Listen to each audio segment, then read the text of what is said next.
Existuje jedna pravda, na ktorú mnohí kresťania akoby zabudli. A to je, nebo je pripravené miesto pre pripravených ľudí.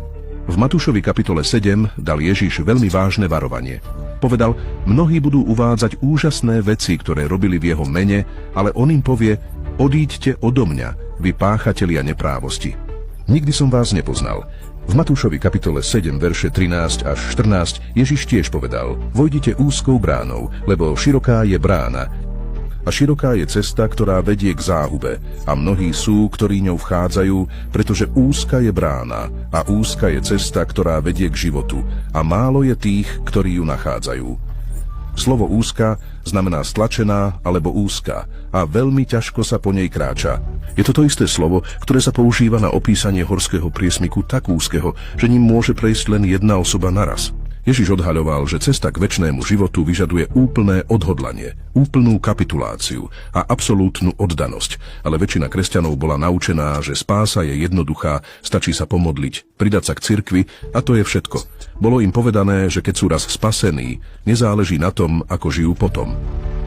To vytvorilo generáciu veriacich, ktorí si myslia, že môžu žiť ako svet od pondelka do soboty a byť duchovní v nedeľu. Ale Ježiš povedal, že cesta nie je úzka len na začiatku, zostáva úzka počas celej cesty.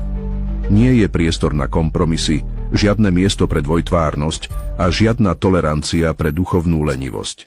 To znamená, že väčšina ľudí, ktorí kráčajú po zemi, nebude žiaľ prijatá do neba, nie preto, že neveria v Boha, ale preto, že zásadne nepochopili, čo znamená nasledovať Krista. Prvým hlavným dôvodom, prečo sa mnohí kresťania nedostanú do neba, je, že mnohí kresťania majú tendenciu neustále zľahčovať vážnosť hriechu. Vstúpte do väčšiny kostolov dnes a všetko, čo budete počuť, je Božia láska, milosrdenstvo a odpustenie, čo je absolútne pravdivé a dôležité, ale zriedka budete počuť celý obraz o Božej nenávisti a súde nad hriechom. Mnohí veriaci si vytvorili jednorozmerný obraz Boha ako večne milého, vždy chápajúceho a neustále prehliadajúceho ich nedostatky. Ale o čom nikdy nehovoria je, že Boh nemôže zniesť neprávosť. Tento skreslený pohľad viedol kresťanov k rozvoju pokrivenej teológie, kde predpokladajú, že Boh sa hnevá len vtedy, keď hrešia neveriaci, ale nevadí mu, keď hreší veriaci.